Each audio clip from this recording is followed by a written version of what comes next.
Hello，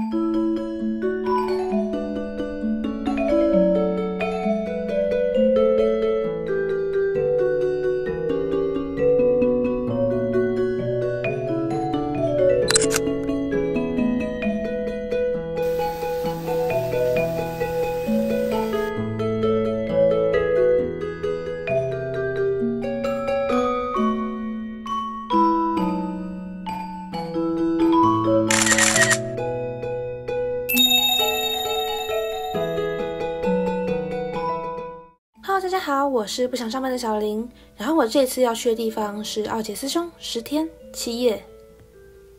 这次也是参加雄狮旅行社，跟团的价格是91900元。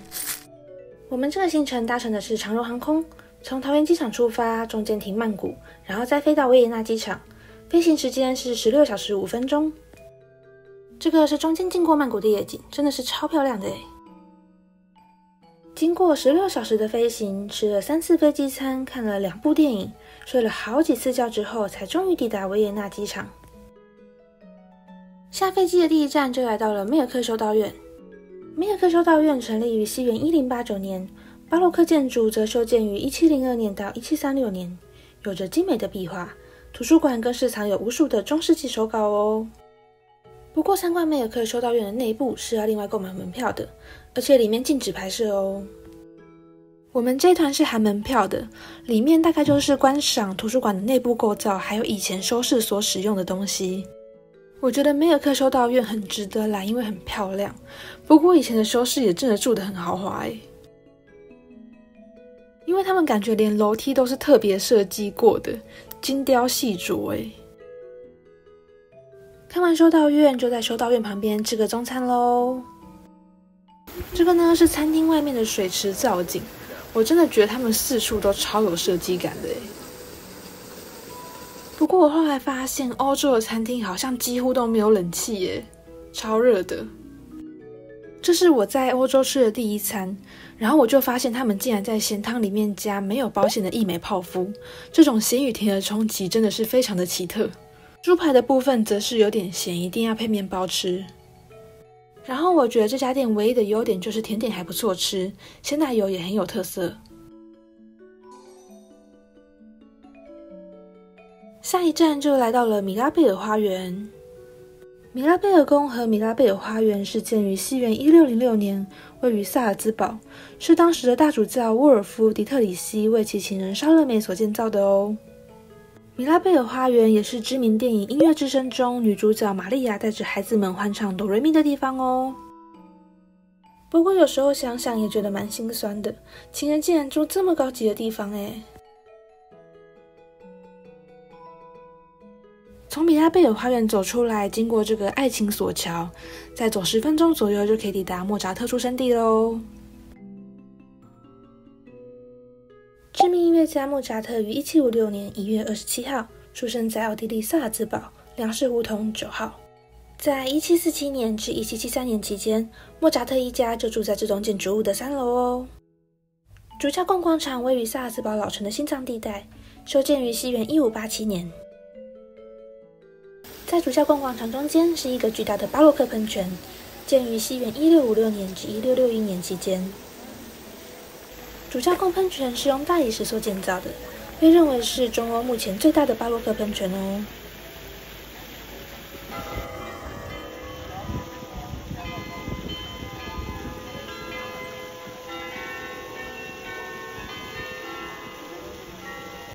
接着就继续逛萨尔兹堡老城，只是这边的店大概都是6点就关门了，所以我大部分都没有逛到。晚上就入住位于萨尔兹堡的4星温德姆饭店。我个人觉得房间整体来说还算宽敞，只是有一点年代感。然后厕所设备也偏旧，洗澡的时候莲蓬头架会自己掉下来耶。不过这间饭店还是有个优点，就是它距离火车站只有300公尺。然后在火车站的1楼就有 SPA 超市可以逛咯。SPA 超市是荷兰一家跨国零售企业，在全球42个国家开设约有12500个店铺。隔天一早起床就来吃早餐咯。我觉得这家饭店的早餐还蛮丰盛的，火腿和起司的种类都很多。包种类也超级多的，你根本就吃不完。而且我个人觉得欧洲面包超级好吃的，就是你咬下去会有一个特别的面包香诶。然后他们的蜂蜜超特别的，竟然不是给你那种塑胶瓶去挤，而是这种整块的原始蜂蜜耶。吃完早餐就要来盐湖区搭船咯。奥地利的盐湖区是位于阿尔卑斯山脚下的湖区，有很多阿尔卑斯山上融雪而形成的湖泊，又由于盛产盐矿，所以被称为盐湖区。湖区的水喝起来又冰又甘甜呢。接下来就要来搭船咯，这是本团唯一的自费行程，一个人是25欧元。结果发现荒岛上竟然还有人呢，不知道是不是游泳过去的。这边竟然还有水上活动呢，看起来超刺激超好玩的。香蕉船你过来这里好了。下一站就来到了圣吉尔根。圣吉尔根是圣沃夫冈湖边西北岸的一个小镇。圣吉尔根的人口不到4000人，是许多欧洲人喜欢的度假小镇。而圣吉尔根这个地方又被称为莫扎特村，因为莫扎特的母亲就是在圣吉尔根出生的。逛完圣吉尔根就来吃湖区的鳟鱼料理。餐厅内部走一个湖区乡村风，感觉超可爱的。而且往窗外看就能看见湖景耶。第一道菜是南瓜浓汤，喝起来蛮浓郁的。我个人觉得鳟鱼还算不错吃，只是鱼刺真的太多了，我真的后来挑到没有耐心就没有吃完。吃完午餐就来到了哈修塔特。哈修塔特是奥地利最知名的景点之一，过去也曾是著名的盐矿产区。这个地区共有76个湖泊，像珍珠项链般串联于阿尔卑斯群山之中，展现出一种超脱的灵气，已于1997年正式被联合国列为世界文化遗产。然后因为刚刚吃鱼没有吃饱，所以就来买个甜点吃。这边的面包大概一个是2到3欧元。奥地利的烟囱奶油面包吃起来像是可颂加上咸奶油，我个人觉得蛮好吃的。哈修塔特还有一些店家可以逛，可是我个人觉得有一点点贵。下一站就来到了捷克最知名的童话小镇库伦诺夫。库伦诺夫在1992年被联合国指定为世界文化遗产。伏尔塔瓦河将古城分为2部分，河的左岸是以古堡为主的城堡区，河的右岸则是以市政广场为中心的旧城区。天哪，他们的水上活动看起来太刺激太好玩了吧。晚上就入住在捷克库伦诺夫的小镇饭店里。导游跟我们说，小镇上很多的饭店是没有冷气的，所以如果是自己订房的人要注意一下哦。不过我入住的这间饭店是有冷气的，只是因为它在古城的内部，所以空间有点小。整体而言，这间饭店还算新，而且蛮舒适的。晚上就在饭店的斜对面吃捷克猪脚。这间餐厅超特别的，它是在半地下室，所以会有一种地窖的感觉。第一道是洋葱清汤，我个人觉得蛮好喝的。这家的猪脚超大块，而且很软嫩，我个人觉得这是我10天内吃到最好吃的一餐。这块猪脚大到我大部分的团圆基本上都没有吃完哦。这家店的榛果焦糖千层蛋糕也很好吃，只是偏甜，所以不见得适合每一个人。往饭店一走出去就是捷克库伦诺夫的旧城广场，广场四周全都是巴洛克建筑哦。而旧城广场正中央的瘟疫柱则是为了纪念那些因黑死病而死去的人。晚上看总有种神圣又庄严的感觉呢。隔天一早从饭店的窗户往外看，总有种穿越回中古世纪的感觉呢。接着呢就下楼吃早餐咯。我个人觉得这间饭店的早餐还算蛮丰盛的，只是他们的东西比较咸，所以要配面包吃。虽然说欧洲东西比较咸一点，可是我觉得他们的鲜奶油或者是牛奶呀、起司这一类的东西，真的是比台湾做的还要浓郁醇厚，好吃很多耶。不过因为我每次都睡太晚，所以都没有时间可以好好享受早晨时光。吃完早餐就要来去逛库伦诺夫咯。这只熊是捷克库伦诺夫的护城熊。护城熊是捷克罗森堡家族与意大利欧西尼家族友好的象征哦。不过看到熊的那一刹那，真的以为自己是在动物园耶。下一站就要来去看库伦诺夫城堡咯。可是库伦诺夫城堡它是在山坡上，所以就是要走一大段路，不得不说真的是蛮累的。接着呢，就走到了斗篷桥。斗篷桥是一座多层桥梁，兴建于15世纪，连接城堡的2个庭院。重点是这个地方可以俯瞰库伦诺夫的全景，景色优美，拍照起来还超级漂亮的。接着呢，继续往上爬坡，就到了贵族花园。贵族花园占地7公顷，是中世纪时期皇家贵族的后花园哦。然后这边提醒大家，城堡内的户外区域都是免费的，但是里面的博物馆还有彩绘塔是要购买门票的哦。然后呢，这个彩绘塔就是捷克库伦诺夫的地标，拍起来真的超漂亮的。然后就到了城堡区吃这个捷克烟囱卷。这个烟囱卷有些人会搭配冰淇淋一起吃，然后我点的这个是香蕉巧克力冰淇淋烟囱卷，一份是190克朗。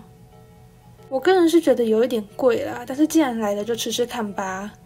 不过这边提醒大家，这个烟囱卷其实蛮大只的，可以2到3个人一起吃。结束了库伦诺夫的行程，就要来去布拉格咯。布拉格的第一站就是布拉格火药塔。火药塔塔高65公尺，修建于西元1475年，但是我来的时候它刚好在整修，所以什么都没有看到。接着呢，就步行来到了布拉格老城广场。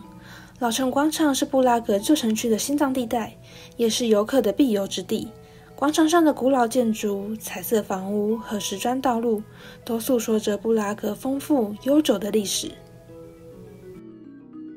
接着呢，就来看布拉格天文钟。布拉格天文钟是捷克首都布拉格的一座中世纪天文钟，据说是在西元1410年所制造的。目前是世界上仍在运作且最古老的天文钟哦。布拉格天文钟左边的雕塑代表着人的虚荣以及贪婪，右边的雕塑则代表着人的死亡以及欲望。但是因为整点的时候天文钟前面实在是太多人了，我真的挤不过去，所以只能在旁边拍给大家看。看完天文钟之后，我们就去逛了布拉格的老城区。逛街的途中看见很多新东西，可是因为看不懂捷克文，所以也不知道是什么。我个人觉得这个地方卖的水果不算太贵，因为我去了4个国家，我个人觉得奥地利是最贵的，捷克还好，然后匈牙利也还可以接受，斯洛伐克是最便宜的。走着走着就看见了布拉格的风味火腿，而且竟然还是现烤的，真的好酷哦。然后旁边就是圣尼古拉教堂。圣尼古拉教堂是一个巴洛克风格的教堂，建于1732年至1737年之间。然后圣尼古拉教堂旁边还有这家烟囱卷，我个人是觉得烟囱卷转来转去看起来超可爱的，所以就买了1条来吃。不知道烟囱卷是不是有加蜂蜜耶？每一家卖烟囱卷的门口都是一堆蜜蜂。然后我这个烟囱卷一份是5欧元，我个人觉得比库伦诺夫的那个烟囱卷好吃。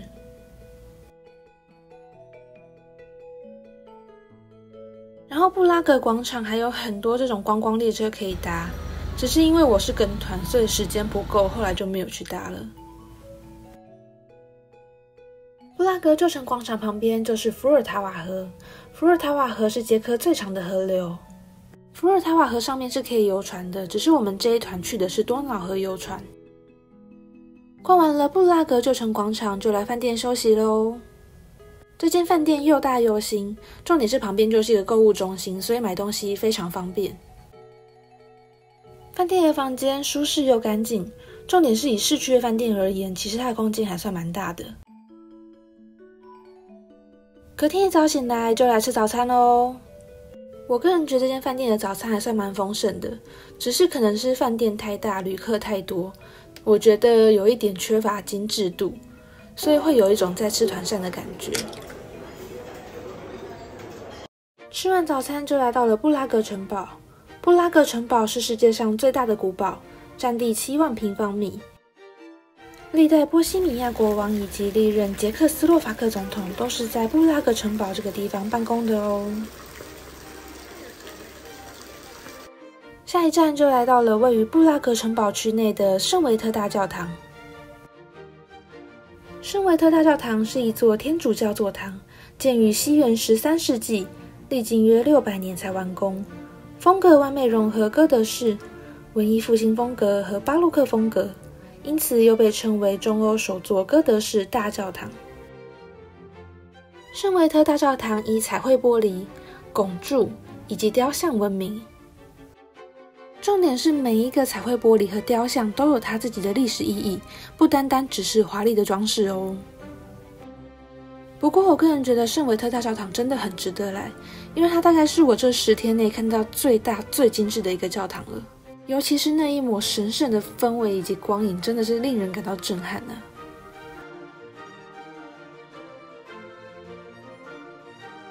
逛完了圣维特大教堂之后，就要来去逛布拉格的旧皇宫咯。旧皇宫还要展出波西米亚国王查理4世加冕的皇冠与权杖。接着呢，就来到了黄金巷。黄金巷是一条受到保护的中世纪风格小巷。传说16世纪的炼金术师想要在这里炼制黄金，所以这个地方才被取名为黄金巷。下一站就来到了查理大桥。查理大桥是一座跨越伏尔塔瓦河的著名历史桥梁。查理大桥完工于15世纪初，全长515公尺，桥上还有30座巴洛克风格的雕塑。然后在查理大桥这边又忍不住点了一根烟囱卷，烟囱卷一根是70克朗。我觉得这家还不错吃，重点是它是现做现烤的，你还可以在旁边看很久。中午呢，就在伏尔塔瓦河上用餐，但是因为真的太热了，所以他就帮我们把天花板拉起来了。我觉得这个浓汤还不错喝，可是他们的餐厅真的都没有冷气，大热天还要喝热汤，真的是很痛苦耶。主餐是鲑鱼配马铃薯加沙拉，我个人觉得还不错吃。甜点是鲜奶蛋糕配上莓果酱，但是不知道是不是因为天气太热了，外观有一点变形。不过这间餐厅的优点就是它在查理大桥下，伏尔塔瓦河岸，所以你可以边看着美景边吃着中餐，真的是人生一大享受呢。吃完中餐之后，就来到了布尔诺。布尔诺是捷克的第2大城市。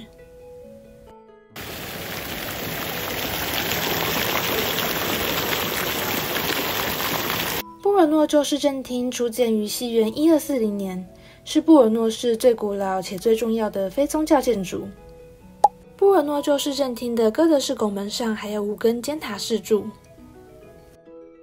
这只就是布尔诺恶龙传说里的恶龙哦。接着呢，就走到了位于布尔诺市中心的卷心菜市集广场，这边可以购买各种手工艺品还有纪念品。然后再走一段路就可以来到圣伯多禄圣保禄主教座堂。我觉得布尔诺是一个历史悠久的城市，但是因为不是太大，所以很快就能逛完。下午逛完了布尔诺，晚上就来饭店休息咯。我觉得这间饭店的大厅超气派的，因为不止大，它还采取一种楼中楼的挑高设计，真的是很独特耶。然后这间饭店的大厅还摆着一幅超大的画作，好像是一个骑士喝着红酒看着北极熊雕像，但我不太懂他要表达什么。我觉得这间饭店的房间还算大，而且干净舒适。重点是饭店的房间还有一点小河景可以看，而且捷克8月的日落大概是在晚上8点左右，所以你可以去饭店楼下买啤酒，然后再带回房间来观赏风景。不是啊，你是在冲啥啦？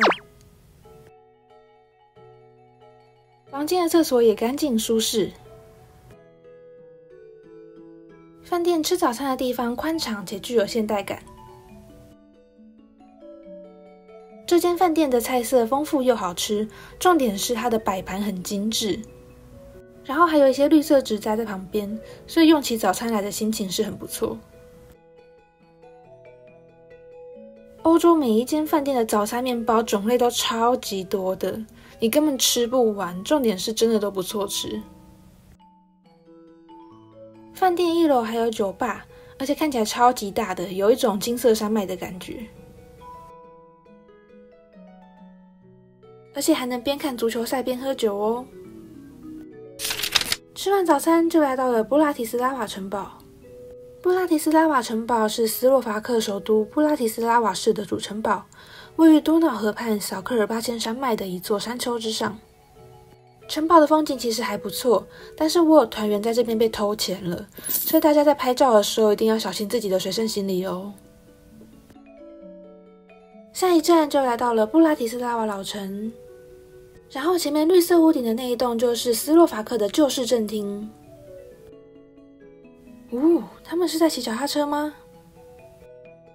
但是我个人觉得布拉提斯拉瓦老城跟捷克和奥地利比起来没有这么华丽耶。然后就来看罗兰喷泉。罗兰喷泉是斯洛伐克布拉提斯拉瓦最有名的喷泉，修建于西元1572年。然后这个是斯洛伐克最著名的雕塑之一，工作中的男人。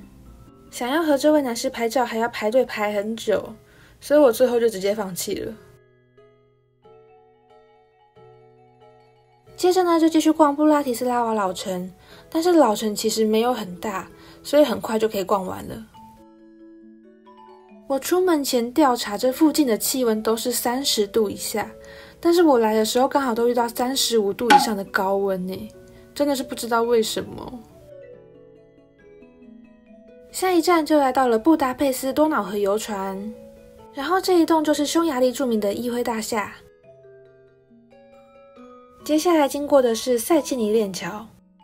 塞切尼链桥全长375公尺，于西元1849年完工启用。塞切尼链桥也是9座连接西岸布达和东岸佩斯的桥梁中最古老的一座哦。经过白色的伊丽莎白桥，然后再经过 Liberty Bridge 自由桥。我个人觉得布达佩斯多瑙河游船还是蛮值得来的，因为你走在路上看，真的和你搭船看风景的感觉是完全不一样的。不过大家来多瑙河游船一定要先有心理准备，虽然说有一首曲子叫做蓝色多瑙河，但是你认真去看它的河水，其实它真的不是很蓝耶。游完不是很蓝的多瑙河之后，就来吃晚餐咯。我个人很喜欢这间餐厅的装潢，因为它有一种怀旧的乡村风，重点是中间还会有厨师现场做苹果派耶。第一道菜是肉派，外皮酥脆，内馅软嫩，非常好吃。主餐是匈牙利烤鸭腿特餐，但是这家店把鸭腿烤得太干了，所以吃起来口感不佳。然后甜点是苹果派，外皮酥脆，内馅甜而不腻，我觉得还不错吃。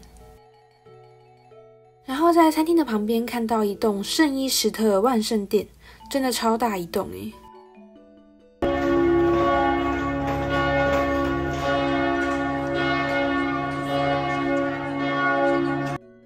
吃完晚餐就到饭店休息咯。这间饭店是当地的4星饭店，虽然说大厅不大，但是很有设计感。接着就带大家来去看一下房间咯。我个人觉得房间不是很大，但是还蛮有现代感的。然后这间饭店刚好是在多瑙河旁边，所以从饭店的阳台往外看，就可以看见多瑙河的夜景咯。后来发现他们真的很勤奋耶，晚上真的会去慢跑和遛狗，而且人蛮多的。我觉得饭店的厕所很漂亮，尤其是那面白色的墙。隔天醒来就去吃早餐咯。我觉得它餐厅的装潢特别漂亮，尤其是那一颗圆球灯。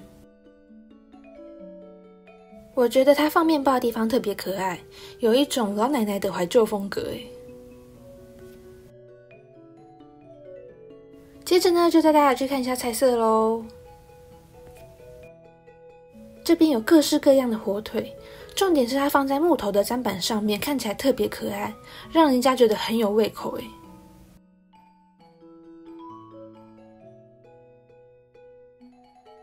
结果发现另外一侧竟然也是火腿耶！他们真的好喜欢吃火腿哦。不过我觉得他们的火腿对台湾人来说都有点太咸。简单吃一下就要来去赶行程咯。下一站就来到了布达城堡。布达城堡建于西元1247年。现在的布达城堡成为了匈牙利国家美术馆，并且在西元1987年被联合国教科文组织列入世界遗产。不过我去的时候有部分地区在整修。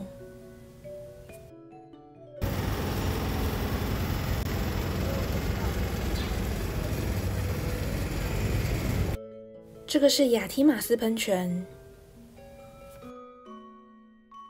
然后在布达城堡就可以看见塞切尼链桥，还有匈牙利国会大厦。天哪，不知道今天是不是有什么重要人物要出席，竟然出现直升机耶！下一站就来到了匈牙利的总统府山多尔宫。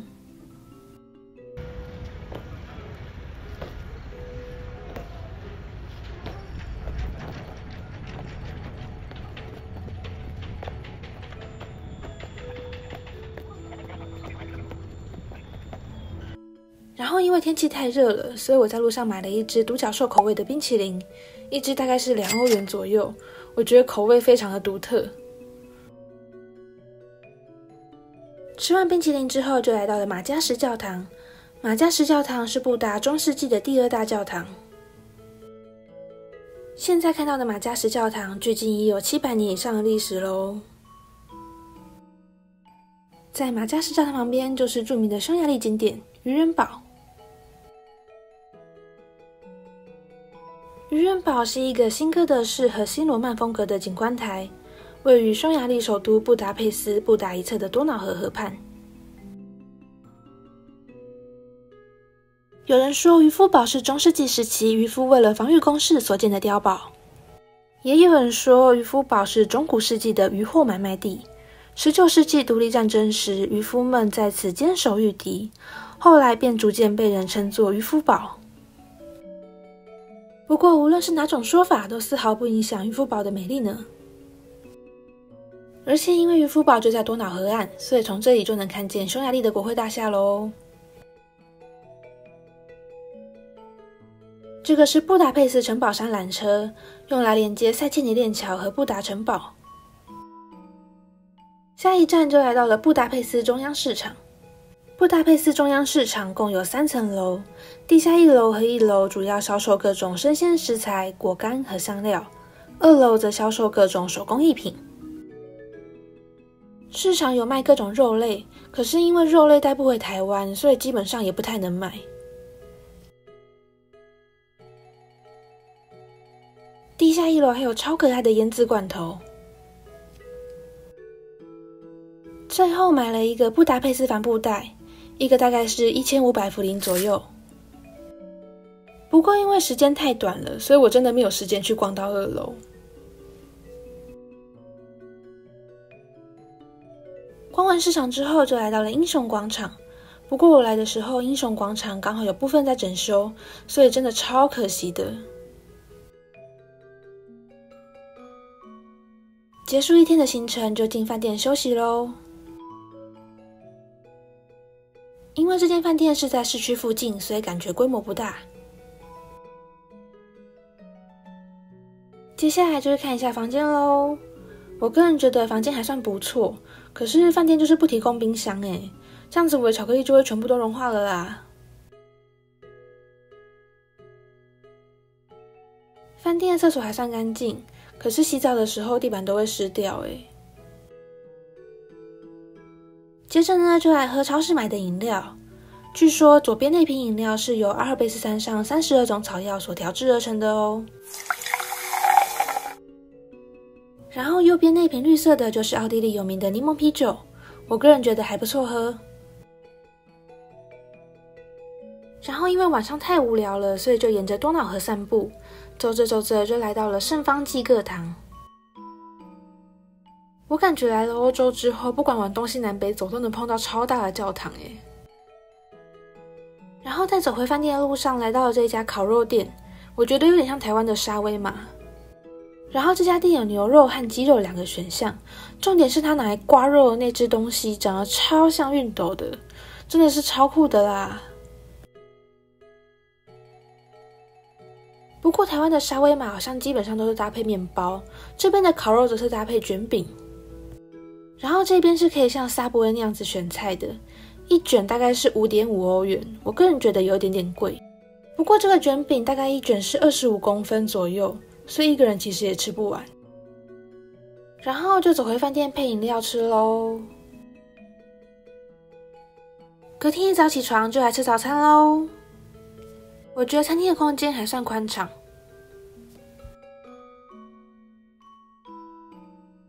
我觉得这间饭店的早餐很基本，就是该有的都有，但是也没有特别丰盛的感觉。培根和香肠还是很咸，所以要搭配面包吃。好在面包的种类很多，重点是真的都不错吃。下一站就来到了白水公寓。白水公寓是艺术家白水先生的作品，也是维也纳的国民住宅。白水先生厌恶直线、规则和对称，因此在他的作品里经常以曲线、圆球和抽象作为建筑的设计风格。天哪，这边竟然连地板都不是平的耶！然后旁边还有白水艺术村可以参观。这边竟然连厕所都是走一个白水风格，真的超特别的。下一站就来到了贝尔维蒂宫。贝尔维蒂宫又称为美景宫，位于奥地利首都维也纳。贝尔维蒂宫是一座巴洛克建筑风格的宫殿，而且奥地利0.2欧元硬币所使用的图案就是贝尔维蒂宫哦。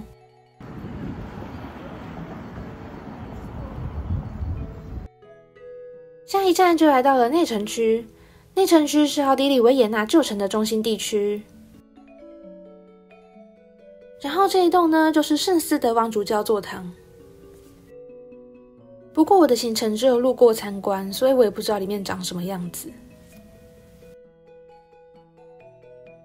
然后如果走不动的话，就可以搭马车游内城区。然后我这一天的行程中午是自理餐，所以我就在 Google 地图上面找了一间评价还不错的餐厅。然后因为餐厅内部没有冷气，所以大家都住在户外区。我点了一份炸肉排，然后搭配生菜沙拉和马铃薯一起吃。然后呢，甜点就是奥地利有名的皇帝煎饼。不过这个煎饼可不是搭配蜂蜜吃哦，而是这边独有的糖渍李子酱。皇帝松饼吃起来口感蓬松，搭配又酸又甜的李子酱，真的是非常特别呢。不过这一餐换算成台币大概要1490，我个人觉得有点太贵了。吃完饭后就走到了维也纳圣彼得教堂。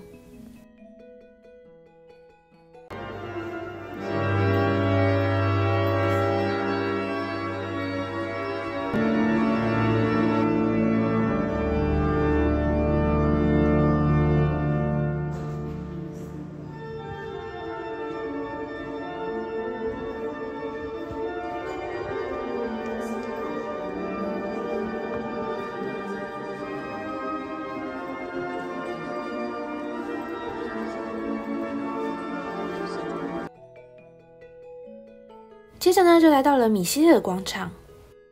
但是抵达米歇尔广场的时候，天气已经变成阴天了诶。然后再往前走，就会抵达西班牙骑术学校、西西博物馆，还有皇家珍宝馆。这个是西西公主博物馆的天花板，真的超级漂亮的，所以大家有机会的话，可以自己购票进入西西公主博物馆。但是因为我的行程本身没有含门票，所以就只有在门口拍照而已。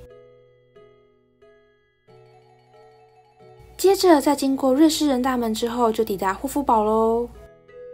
霍夫堡是巴洛克式的宫殿建筑，也是奥匈帝国的东宫。然后这个是在霍夫堡对面的卡尔大公爵雕像。接着呢就继续逛街买巧克力咯。我觉得他们这边有一种把巧克力当成精品在卖的感觉，就是他们很认真包装，而且店面看起来超高级的。而且他这边的巧克力店有一个很大的特色，就是他们是称重卖的。像我买的这颗草莓巧克力大概是 1.8 欧元，虽然不是很便宜，但是我个人觉得真的蛮好吃的。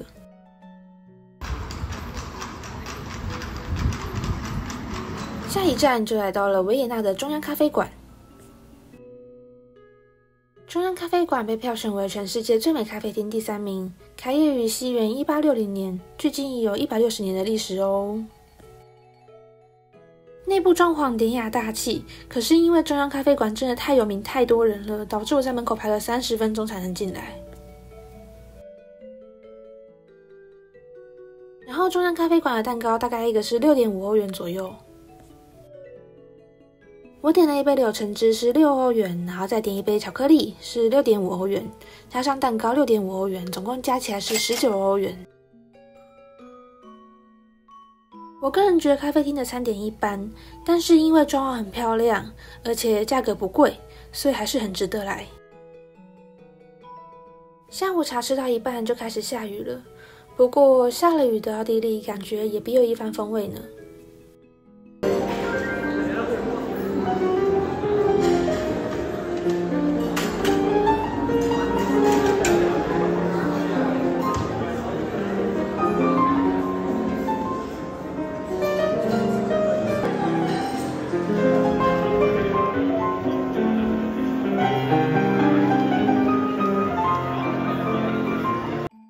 接着呢，就带大家去看一下下雨的奥地利。我基本上前面7天的行程都是35度以上的高温，到了后面2天才变成阴天。不过我个人还是比较喜欢艳阳高照因为拍照起来真的差很多。下过雨的奥地利虽然也很浪漫，可是就会有一种建筑物都阴森森发霉的感觉。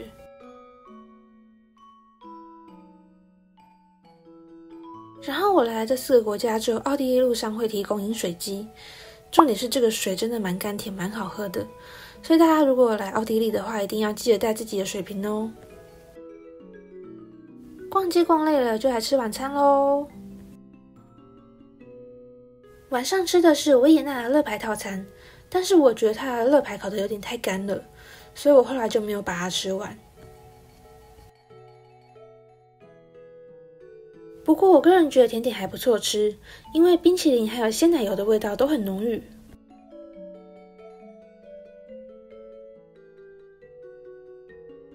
然后我在坐游览车的时候发现奥地利街头到处都是这种涂鸦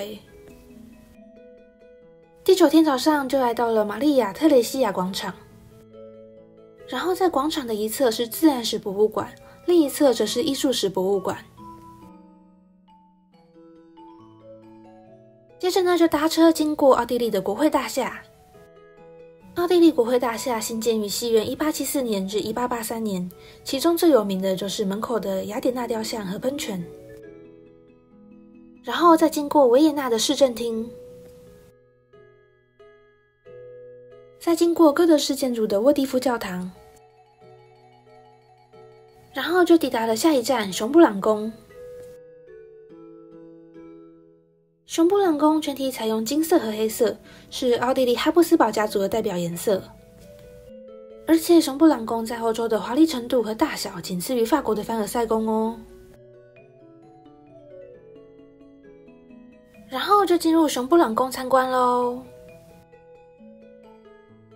熊布朗宫共有1441间房间，其中只有45间是对外开放参观的。天哪，1441间是什么数字啊？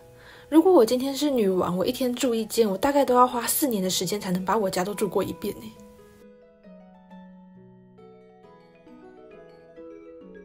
而且熊布朗宫的内部装潢真的非常的辉煌气派，从天花板到墙壁都是大大小小不同的画作。而且以前的画家真的超厉害的，一张画作上竟然可以一次出现几百个人耶。在熊布朗宫甚至可以看见一些中国风的家具还有画作，那种中西融合的感觉真的令人又惊又喜呢。我觉得熊布朗宫每一间房间都令人叹为观止，可是到最后真的是有一点眼花缭乱、审美疲劳了。熊布朗宫背面的皇家花园是一座典型的法国式园林，我真的觉得他们家大到有一种在家里散步都有需要开车的感觉。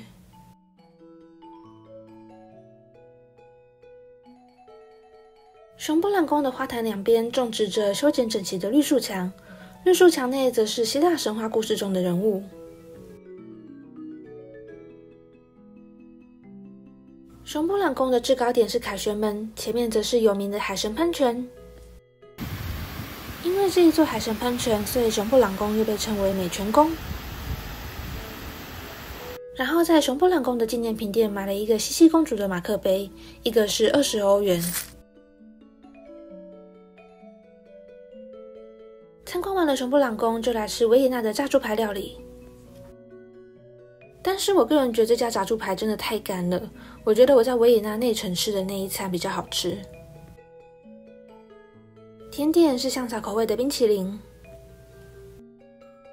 吃完午餐之后就来到了维也纳机场，可是我真的觉得维也纳机场没有什么店可以逛，而且东西真的都蛮贵的。接着就搭飞机回台湾咯。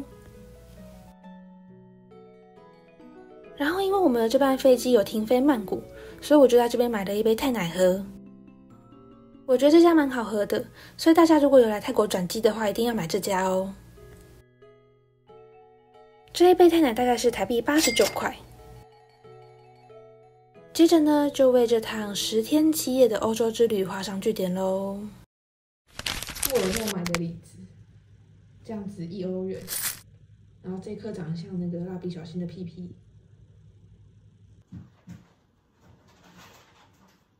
哦，倒出来了啦！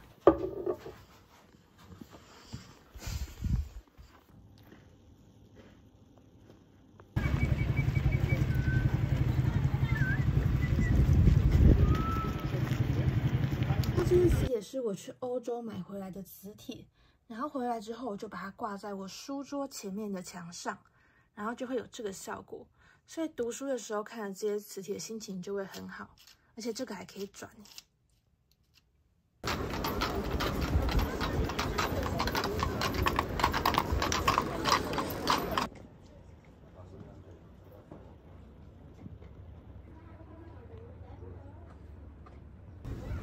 烟囱卷。